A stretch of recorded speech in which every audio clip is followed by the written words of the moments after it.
Gardien de but, Saturnin Lagué, Tanguy Marcel, Aziz Karim. Défenseur, Facino Rodrigue, Cédric Rontonji, Kiki David, Moumouni Rachid,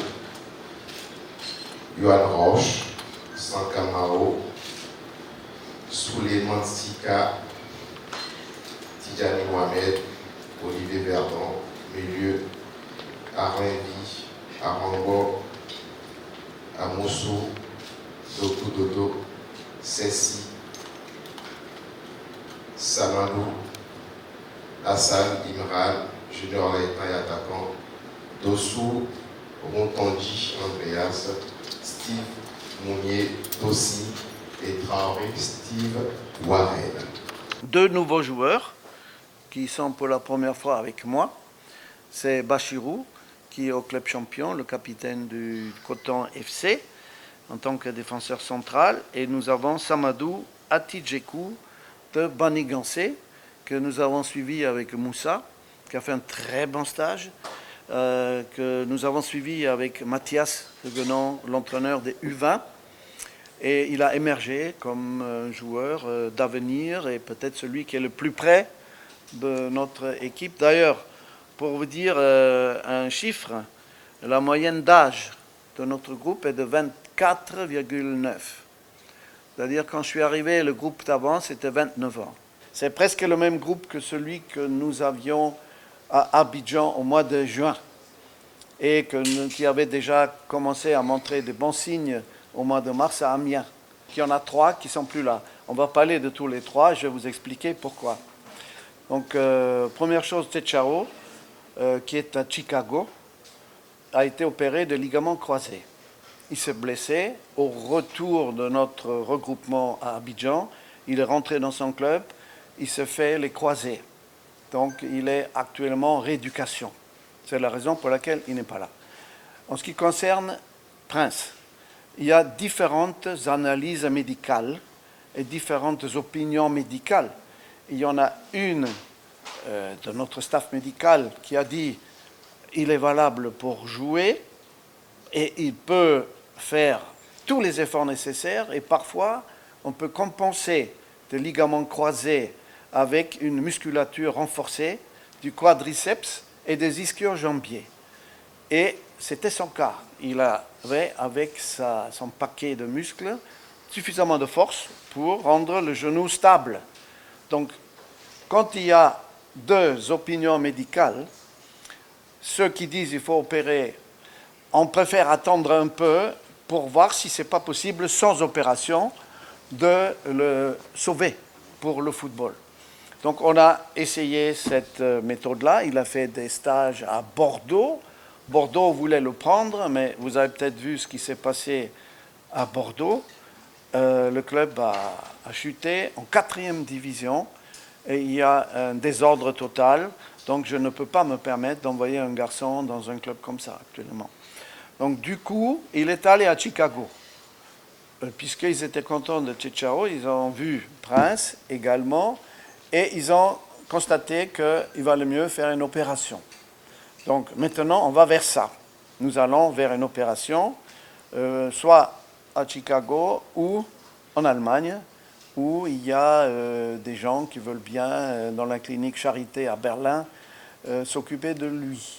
Oui, en effet, il a eu un retard de vol, voire il a raté son vol carrément, comme vous dites très justement, et qu'il aurait voulu arriver pratiquement que la veille du match. Donc j'ai dit, c'est pas la peine.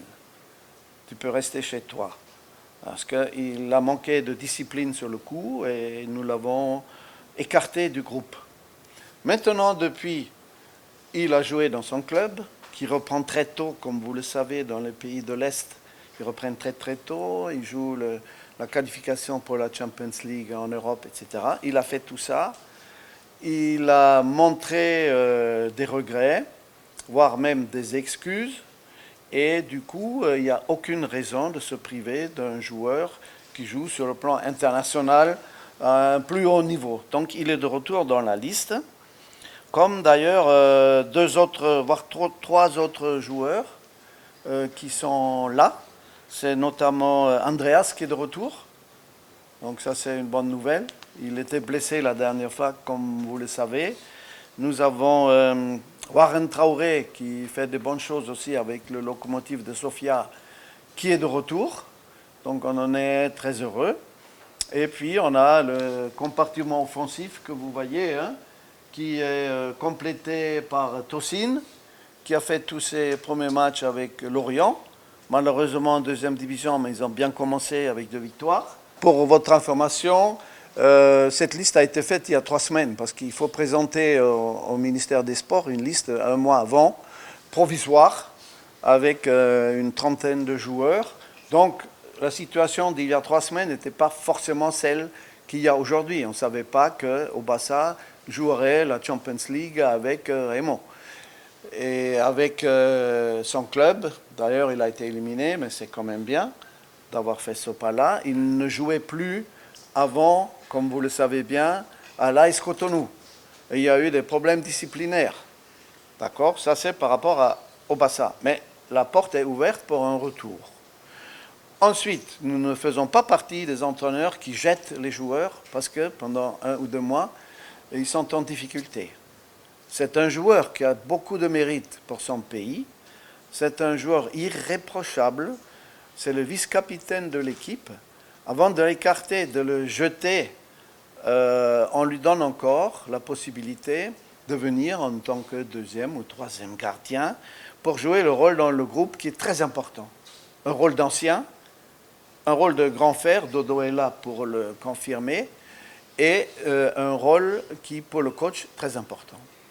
Donc c'est un petit peu le leader du banc de touche, le capitaine du banc de touche, si vous voulez.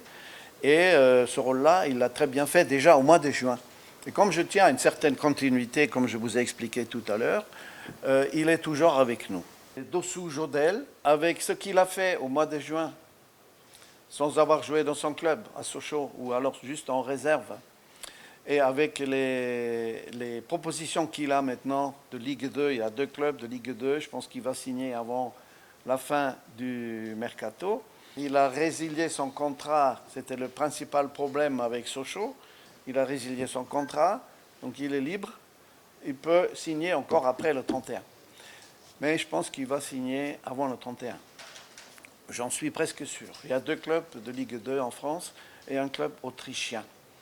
Et surtout, il est dans l'entraînement, c'est-à-dire il s'entretient, il fait comme tous ceux qui n'ont pas joué dans le pays, hormis le stage qu'il y a eu avec Moussa, ils ont eu 10 jours de trucs, mais après, ils se sont entretenus par eux-mêmes. Le championnat s'arrête très longtemps, donc c'est pas facile au mois de juin d'avoir des joueurs dans le rythme, on le sait. Mais on ne va pas pleurer, on va faire en sorte que tout le monde soit dans le coup. Et je n'ai aucun doute, tout le monde est motivé. Vous avez donné vous-même la réponse. Il a mis fin à sa carrière internationale. Comment voulez-vous que nous convoquions quelqu'un qui a mis fin à sa carrière internationale? Qui sont revenus après, mais je n'ai pas eu ce signal qu'il est prêt à revenir. Et vous voulez sortir qui? Quand vous voyez la liste que nous avons, les attaquants que nous avons Tosin, Mounier, Huntonchi, Olaitan qui a joué devant, Dossou Jodel, Traoré Steve Warren, Romaric.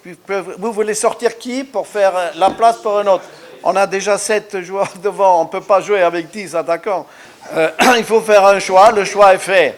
Le choix a été fait déjà au mois de juin, il a donné satisfaction. Refaisons confiance aux mêmes et ne venons pas maintenant pourquoi un joueur qui a mis fin à sa carrière internationale, il n'était même pas sur la liste des pré-convoqués. Donc il y a des fake news qui circulent, pas seulement ici, mais aussi ailleurs dans le monde entier sur les réseaux sociaux. On voit que ce soit Telegram ou autre, ce qui peut se passer quand il y a des fake news. Il faut faire attention, ne dites pas n'importe quoi et ne croyez pas n'importe quelle news sur les réseaux sociaux. On ne va pas quand même se baser, lorsqu'on est journaliste sérieux, sur des fake news, s'il vous plaît. Je suis là pour vous donner la réponse. Il n'a pas été sur la liste pré-convoquée. Il n'était pas non plus sur la liste de présélectionnés, parce que Colin Dagba, avec qui je suis en contact, m'a dit qu'il ne se sentait pas prêt pour le moment de venir nous rejoindre. Et c'est toujours des sujets un peu délicats. Quand vous avez des binationaux, nous avons eu la chance avec Andreas, on est allé le voir, on a discuté, on a présenté notre projet. Andreas Untonji est venu avec nous. Bon, Colin Dagba, pour le moment, n'est pas prêt. Il fait partie du loft du Paris Saint-Germain, comme vous le savez, et il fait partie de ces 3 joueurs que le PSG veut prêter avant la fin du mercato. Voilà la situation pour Colin Dagba, mais on espère qu'il dira oui un jour, mais plus vous poussez, plus il risque de prendre du recul. C'est comme quand vous draguez une jeune fille, plus vous voulez y aller, peut-être moins elle va vouloir. Donc on est dans cette situation-là, laissez-nous faire, faites-nous confiance et laissez-lui le temps de venir par lui-même et de venir nous rejoindre. C'est pas le seul d'ailleurs, il y a Atta aussi de Metz qui est dans cette situation-là. Il y en a d'autres, je ne vais pas donner tous les noms que nous avons dans la liste des joueurs qui sont binationaux. Il y en a un à Auxerre, il y en a un autre à Troyes. Voilà, mais ça ne vient pas tout de suite. Il faut faire, à mon avis, un travail avec patience et surtout laisser les garçons commencer leur saison avec leur club et après on verra. Les entraînements vont commencer dès le lundi, puisque le regroupement à Abidjan aura lieu dimanche et lundi. Il y en a qui ont des matchs dimanche, notamment Steve Mounier, qui doit venir donc d'Allemagne en passant par la France pour arriver lundi soir à Abidjan. Donc on aura un groupe au complet, je pense, pour les entraînements de mardi. Mais ceci dit, ceux qui sont déjà là le dimanche, ils vont faire des entraînements dès le lundi. On a trouvé un peu nos marques. Je pense que les joueurs aussi sont contents de se retrouver dans des conditions idéales, on va dire. Bonne pelouse, même à l'hôtel, on peut pratiquer des entraînements le matin, comme on l'a fait tous les matins. On a travaillé, il y a un parc, il y a des terrains et on peut donc s'entraîner 2 fois par jour. Le match est samedi, on va partir le jeudi. Pour pas avoir de problème justement de dernière minute au Nigeria, ça peut arriver, sans qu'il le fasse exprès, mais ça peut arriver. Donc on part l'avant-veille et on est sûr d'arriver le jeudi soir, normalement à Ouyo. On aura un entraînement le vendredi au stade Gottswill qui est magnifique. C'est une arène superbe, comme vous connaissez, vous y étiez peut-être il y a quelques années. Et là, on peut jouer sur une bonne pelouse avec un stade plein et avec une ambiance sportive magnifique. Donc on est très content de retrouver ça. Certains y étaient, il y avait un déplacement difficile, je crois. Vous y étiez dans le staff. Et déjà, on espère avoir un déplacement, grâce à nos connaissances, un peu plus confortable. Et pas attendre des heures et des heures à l'aéroport pour avoir une immigration qui veuille bien se déplacer pour vous faire les tampons. Donc déjà ça. On viendra depuis Abidjan, puisqu'on nous a dit qu'il serait mieux de venir depuis Abidjan pour aller directement sur la ville de Ouyo, avec une escale à Lagos. Donc à partir de là, c'est quand même une curiosité de retrouver 2 pays que nous avons déjà en groupe de Coupe du Monde en qualification pour la CAN, avec le Rwanda et avec le Nigeria. On les retrouve. Donc voilà, ça veut dire qu'on se connaît un petit peu. La deuxième curiosité, c'est que ce sont 2 entraîneurs allemands encore, puisque le Nigeria, comme vous le saviez, a fait signer Bruno Labbadia pour s'occuper des Super Eagles. Voilà. Donc ça fait, si je compte que Moussa a aussi un passeport allemand, que Nabil Trabelsi a aussi un passeport, ça fait 5 Allemands dans un groupe de 4, et peut-être plus, parce qu'il risque d'emmener des assistants allemands encore, Bruno Labbadia. Donc on va pouvoir parler un peu la langue de Goethe. Ça me fera plaisir. Et du coup, je pense que ce match-là, ça va être pour eux l'occasion de prendre une revanche. Quand vous perdez contre le petit Bénin, petit entre guillemets, un match important de Coupe du Monde, et c'est ça l'objectif pour eux principal. Ils ont raté la dernière Coupe du Monde, ils veulent faire absolument la prochaine. Parce que financièrement, ils ont besoin de ça, déjà. Ils ont très peu d'aide du ministère, c'est la fédération elle-même qui doit financer.